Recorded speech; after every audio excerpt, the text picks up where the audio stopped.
Welcome to the legal tutor. आज की इस वीडियो में हम डिस्कस करेंगे 3 टर्म्स को, जो कि हैं मे प्रिज्यूम, शेल प्रिज्यूम और कंक्लूसिव प्रूफ। ये तीनों टर्म्स डिफाइंड हैं भारतीय साक्ष्य अधिनियम में सेक्शन 2 में। तो कंक्लूसिव प्रूफ जो है टर्म वो डिफाइंड है सेक्शन 2 के सब सेक्शन 1 के पार्ट बी में, शेल प्रिज्यूम डिफाइंड है पार्ट एल में और मे प्रिज्यूम डिफाइंड है पार्ट एच में।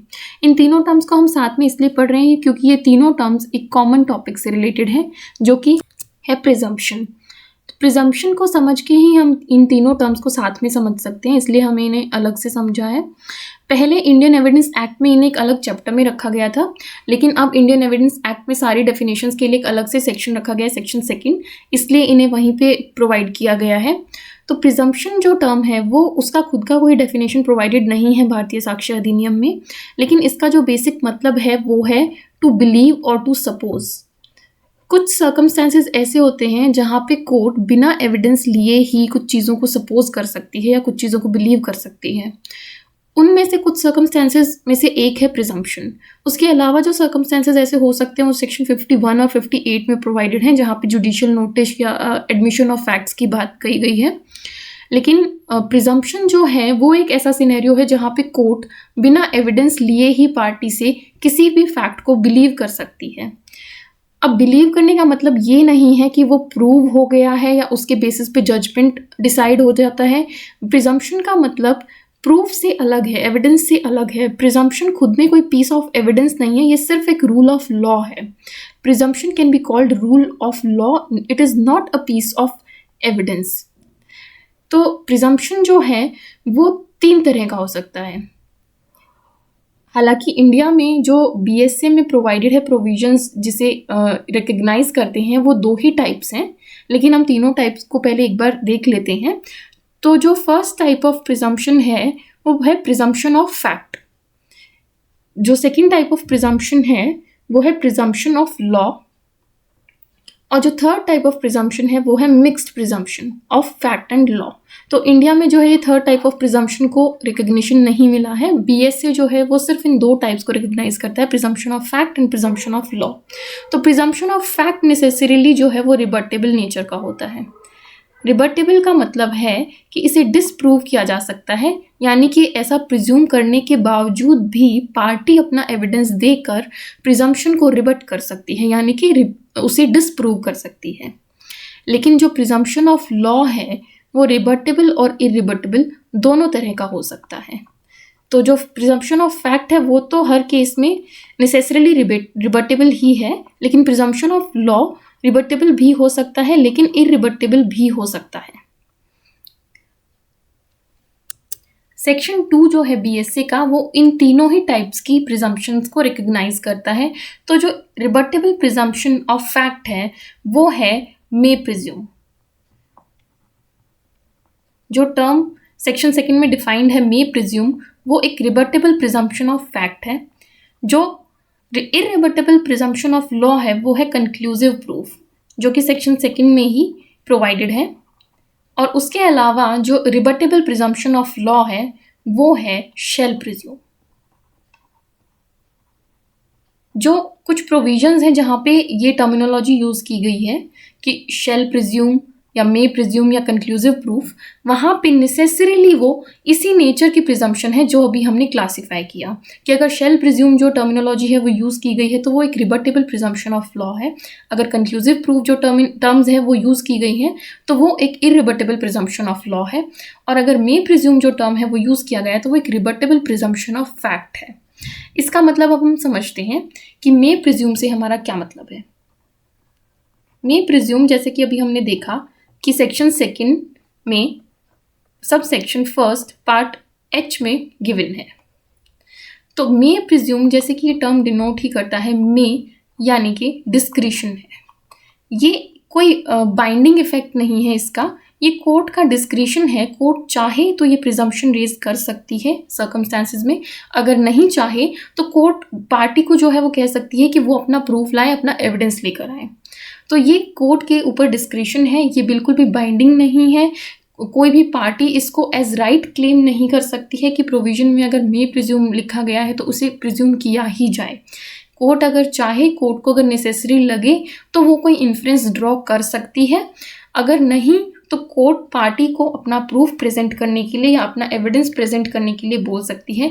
तो ये नेचर में डिस्क्रिशनरी पावर है कोर्ट का, ये मैंडेटरी बिल्कुल भी नहीं है। कोर्ट के ऊपर किसी भी तरह का कोई ऑब्लिगेशन नहीं है उस प्रोविजन में जहां मे प्रिज्यूम यूज़ किया गया है कि कोर्ट ऐसे प्रिजम्पशन को नेसेसरीली रेज करे। इसे हम एग्जाम्पल्स की हेल्प से भी समझ सकते हैं। भारतीय साक्ष्य अधिनियम में कई प्रोविजंस ऐसे हैं जो ये लैंग्वेज यूज़ करते हैं जहाँ पे कोर्ट को अलाउ किया गया है टू प्रिज्यूम, जो कि कोर्ट की डिस्क्रिशनरी पावर है, जहाँ पे यूज़ किया गया है मे प्रिज्यूम। तो जैसे एक एग्जाम्पल इसका हो सकता है सेक्शन 119 ऑफ BSA, जहाँ पे ये प्रोवाइडेड है that court may presume existence of certain facts. तो जो टर्म यूज़ की गई है वो है मे प्रिज्यूम, यानी कि कोर्ट कुछ फैक्ट्स की एग्जिस्टेंस को प्रिज्यूम कर सकती है। तो जो सेक्शन 119 है वहाँ पे जो सेक्शन है वो प्रोवाइड करता है कि the which it things likely to have happened, कि कोर्ट प्रिज्यूम कर सकती है उन चीज़ों को जो लाइकली हैं कि वो हुई होंगी। उनमें से अगर आप इलस्ट्रेशन, कोई भी इलस्ट्रेशन यूज़ कर सकते, रीड कर सकते हैं, क्योंकि सारे उसी सेक्शन के अंडर आते हैं। लेकिन 119 का जो पार्ट ई है इलस्ट्रेशन में, अगर वो आप रीड करेंगे तो जो बात करता है judicial and official acts have been regularly performed, तो ये एक बहुत अच्छा एग्जाम्पल है मे प्रिज्यूम वाली सिचुएशन का, जहाँ पे कि कोर्ट अगर कोई डिस्प्यूटेड फैक्ट है अगर, तो उसके लिए कोर्ट अगर चाहे, अगर वहाँ पे कोई ऑफिशियल एक्ट है तो कोर्ट ये प्रिज्यूम कर सकती है कि वो ऑफिशियल एक्ट जो है वो रेगुलरली ही परफॉर्म किया गया होगा। ये एक प्रिजम्पशन है और कोर्ट के पास ये डिस्क्रिशनरी पावर है कि कोर्ट अगर चाहे, कोर्ट को उन सर्कमस्टांसेस में नेसेसरी लगे और या सही लगे तो कोर्ट उसको प्रिज्यूम कर सकती है। इसके अलावा और भी बहुत सारे एग्जाम्पल्स हो सकते हैं जहाँ पे कोर्ट के पास डिस्क्रिशनरी पावर है प्रिजम्पशन को लेके, जैसे सेक्शन 88 या 89 या 92 या 93। जैसे 92 या 93 जो उन रिकॉर्ड्स की बात करते हैं, जो डॉक्यूमेंट्स जो 30 साल या जो इलेक्ट्रॉनिक रिकॉर्ड्स जो 5 साल पुराने हैं। या इसका एक और बहुत अच्छा एग्जाम्पल हो सकता है सेक्शन 117, जहाँ पे presumption as to abetment of suicide by a married woman की बात की गई है। वहाँ पे भी जो टर्म यूज़ हुआ है वो है मे प्रिज्यूम। तो इन सेक्शंस में कोर्ट के पास जो है वो डिस्क्रिशनरी पावर है, कोर्ट चाहे तो उस पावर को एक्सरसाइज कर सकती है, वो मैंडेटरी नहीं है, कोर्ट के ऊपर कोई भी ऑब्लिगेशन नहीं है उस प्रिजम्पशन को नेसेसरीली रेज करने का, कोर्ट की डिस्क्रिशन है। और जहाँ कोर्ट का डिस्क्रिशन होता है वहाँ पे कोई भी पार्टी उसको एज राइट क्लेम नहीं कर सकती है या डिमांड नहीं कर सकती है। इसके बाद जो नेक्स्ट जो हमारा टाइप है वो है प्रिजम्पशन ऑफ लॉ। तो जैसे हमने पहले देखा कि प्रिजम्पशन ऑफ लॉ जो है वो दोनों तरह का हो सकता है, इरिबटेबल इन नेचर भी हो सकता है, रिबटेबल इन नेचर भी हो सकता है।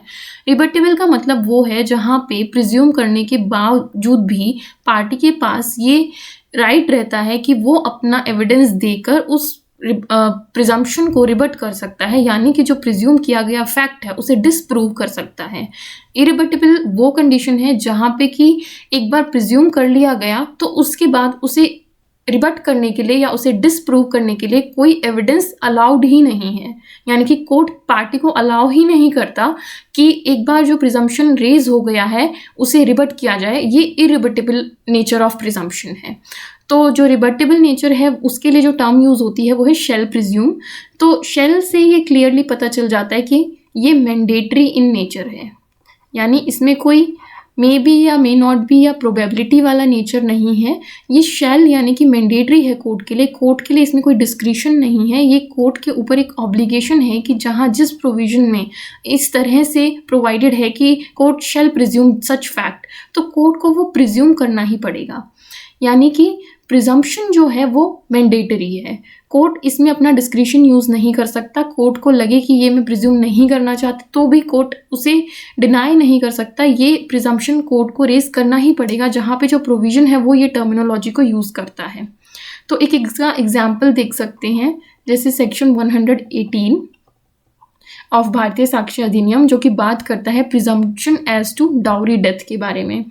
तो डाउरी डेथ के केसेस में ये बहुत ही कॉमन एग्जांपल है कि कोर्ट जो है वो नेसेसरीली एक ये प्रिजम्पशन रेज करता है कि जो डाउरी डेथ है अगर वो उसकी कंडीशंस फुलफिल हुई हैं, जैसे उस प्रोविजन में प्रोवाइडेड हैं कुछ कंडीशंस, जैसे soon before her death subjected to cruelty, कि अगर किसी औरत को उसकी डेथ के सून बिफोर, डेथ के पहले कुछ समय पहले तक उसे क्रुएलिटी के लिए सताया गया था, तो उस कंडीशन में कोर्ट जो है ये प्रिज्यूम कर लेती है इस फैक्ट को कि वो एक डाउरी डेथ का मैटर है।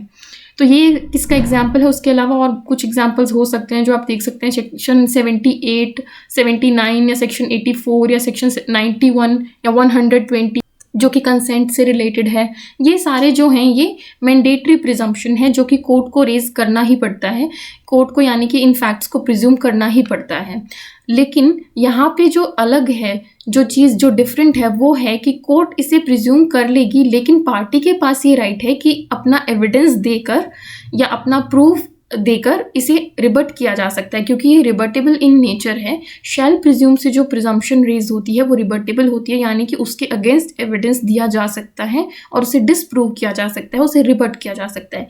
लेकिन यही जो डिफरेंस है ये इससे यहाँ पे कंक्लूसिव प्रूफ में ये एग्जिस्ट नहीं करता है। कंक्लूसिव प्रूफ यानी ऐसी प्रिजम्पशन जो एक बार अगर रेज हो गई है तो वो इरिबटेबल है, उसके अगेंस्ट कोई एविडेंस दिया ही नहीं जा सकता है, यानी कि कोर्ट आपको अलाउ ही नहीं करेगा कि आप ऐसी प्रिजम्पशन को रिबट करें। तो इसे डिसप्रूव करना पॉसिबल नहीं है। लेकिन ये जो है ये एक जनरल रूल है। कंक्लूसिव प्रूफ का जो जनरल नेचर है वो इरिबटेबल है, यानी कि उसके अगेंस्ट एविडेंस नहीं दिया जा सकता है। लेकिन जो BSA है उसके अंदर कुछ ऐसे प्रोविजंस हैं जो कंक्लूसिव प्रूफ की तो बात करते हैं, यानी कि एक फैक्ट के प्रूव हो जाने से दूसरे को कंक्लूसिवली प्रूव्ड मान लिया जाता है कि अगर ये प्रूव हो गया है तो दूसरा भी एग्जिस्ट करता है। ऐसे कुछ प्रोविजंस हैं जहाँ पे ये टर्म्स यूज हैं, लेकिन वहाँ पे उसके अपने कुछ एक्सेप्शंस गिवन हैं। जैसे कि अगर आप सेक्शन 116 में देखेंगे जो कि बात करता है birth during marriage conclusive proof of legitimacy, तो लेजिटिमेसी के बारे में बात करने वाला जो सेक्शन है 116, ये पहले भी इंडियन एविडेंस एक्ट में प्रोवाइडेड था, 112 के अंदर इसे रखा गया था। तो ये बताता है कि अगर कोई भी चाइल्ड अगर बोर्न है किसी सब्सिस्टेंस ऑफ मैरिज के दौरान या मैरिज के डिसॉल्व होने के बाद भी अगर 280 डेज के अंदर वो चाइल्ड अगर बोर्न है, प्रोवाइडेड कि वो जो कपल है या उस बच्चे के जो पेरेंट्स हैं उनके पास ये प्रूफ नहीं है कि वो एक दूसरे के लिए उनके पास एक्सेस ही नहीं था ड्यूरिंग दैट टाइम, तो वो बच्चा जो है वो legitimate son of such man माना जाता है। देखिए यहाँ मदर के लिए क्वेश्चन नहीं है, क्योंकि मदर तो क्लियर ही है कि मदर कौन है, ये क्वेश्चन है पैटर्निटी के लिए कि फादर कौन है। तो अगर कोई शादी है जो डिसॉल्व हो चुकी है, लेकिन उस शादी के डिसॉल्व होने के 280 डेज के बाद भी अगर कोई चाइल्ड यानी विद इन 280 डेज की 280 दिन के अंदर अंदर कोई चाइल्ड अगर उस शादी से पैदा होता है, तो वो जो बच्चा है वो लेजिटिमेट सन माना जाता है उस इंसान का जिसकी शादी डिसॉल्व हुई है उस औरत के साथ। लेकिन इसमें जो एक एक्सेप्शन है जिसकी हम बात कर रहे थे वो इसी सेक्शन के अंदर प्रोवाइडेड है प्रोविजन में, वो एक तरह से ये लीगल इफेक्ट है उसका कि उस कंडीशन में ऐसी प्रिजम्पशन को रिबट किया जा सकता है। हालांकि ये कंक्लूसिव प्रूफ है, लेकिन इसका एक एक्सेप्शन जो है वो ऐसे सेक्शन में गिवन है। तो वो है कि अगर पार्टीज ये प्रूव कर दें कि जिस टाइम वो बच्चा कंसीव किया गया है उस टाइम उन दोनों पार्टीज का एक दूसरे पे एक्सेस ही नहीं था, यानी कि वो पार्टीज एक दूसरे के टच में नहीं थे या किसी भी तरह से वो एक दूसरे के एक्सेस में नहीं थे, तो इस प्रिजम्पशन को रिबट किया जा सकता है। यानी कि तो ये उससे ये प्रूव नहीं होता है कि बच्चा इलेजिटिमेट है, लेकिन उससे ये सवाल वापस क्रिएट हो जाता है कि बच्चे की लेजिटिमेसी क्या है, यानी कि जो लेजिटिमेसी जो एक तरह से यहाँ पे कंक्लूसिवली प्रूव हो गई थी 280 डेज के अंदर अंदर बॉर्न होने की वजह से, वो वापस एक क्वेश्चन बन जाता है कि इस बच्चे की लेजिटिमेसी क्या है। तो प्रिजम्पशन जो है वो रिबट हो जाती है, यानी कि जो कंक्लूसिव प्रूफ का जो लीगल इफेक्ट है वो खत्म हो जाता है, एक तरह से वो डिस्प्रूव हो जाता है। लेकिन आगे जो भी वो डिस्प्यूट है, जो भी मैटर है, वो अपने अकॉर्डिंग ही चलेगा, जो भी प्रोविजन है। लेकिन ये एक एक्सेप्शन है जो हमारे लिए समझना ज़रूरी था। तो कंक्लूसिव प्रूफ का जो जनरल रूल है वो यही है कि वो इरिबटेबल इन नेचर होता है, यानी कि इस तरह के जो प्रिजम्पशन है वहाँ पे उसे डिस्प्रूव करना या उसे कोई एविडेंस देकर रिबट करना अलाउड ही नहीं होता। उस कंडीशन में एविडेंस देना कोर्ट अलाउ ही नहीं करती, क्योंकि वो रिबट किया ही नहीं जा सकता। तो यही इन तीनों के अंदर बेसिक डिफरेंसेस हैं। इसके बाद हम इन तीनों की डेफिनेशंस एक रीड कर लेते हैं बेयर एड से। तो जो सेक्शन सेकंड है उसका sub section first definitions provide करता है, जिसमें पार्ट बी में हमने देखा कि कंक्लूसिव प्रूफ जो टर्म है वो डिफाइंड है। So it says conclusive proof means when one fact is declared by this अधिनियम to be conclusive proof of another, the court shall on proof of one fact regard the other as proved and shall not allow evidence to be given for the purpose of disproving it। तो जैसे हमने देखा था example section 116 का कि अगर एक fact जो है वो प्रूव हो जाता है तो दूसरे फैक्ट को उसके इफेक्ट से कंक्लूसिवली प्रूव्ड मान लेते हैं, और कोर्ट जो है वो अलाउ नहीं करता है evidence to be given for the purpose of disproving it. तो यही कंक्लूसिव प्रूफ की डेफिनेशन में अभी हमने देखा। उसके बाद जो नेक्स्ट डेफिनेशन है वो है टर्म मे प्रिज्यूम, जो कि सेक्शन 2 में ही फर्स्ट सबसेक्शन में पार्ट एच में गिवन है। तो मे presume whenever it is provided by this अधिनियम that the court may presume a fact, it may either regard such fact as proved unless and until it is disproved or may call for proof of it। तो court तब तक उस fact को proved assume कर सकती है या presume कर सकती है जब तक कि उसे डिसप्रूव ना कर दिया जाए या उसके अगेंस्ट कोई प्रूफ देकर उस प्रिजम्पशन को रिबट ना कर दिया जाए। तो यही हमने देखा था मे प्रिज्यूम जो सेक्शन है। उसके बाद जो नेक्स्ट डेफिनेशन हमारी है वो है शेल प्रिज्यूम, जो कि सेक्शन 2 के फर्स्ट सबसेक्शन के पार्ट एल में गिवन है। शेल प्रिज्यूम जो टर्म है, whenever it is directed by this अधिनियम that the court shall presume a fact, it shall regard such fact as proved unless and until it is disproved। तो ये clearly एक mandatory provision है, court के पास इसमें कोई discretion नहीं है। कोर्ट जहाँ पे भी ये टर्मिनोलॉजी यूज़ की गई है वो कोर्ट के लिए एक बाइंडिंग इफेक्ट देता है, कोर्ट को वो प्रिजम्पशन रेज करनी है उस प्रोविजन में। तो यही हमने देखा अलग अलग एग्जाम्पल्स के through. So keep watching for other topics. Thank you.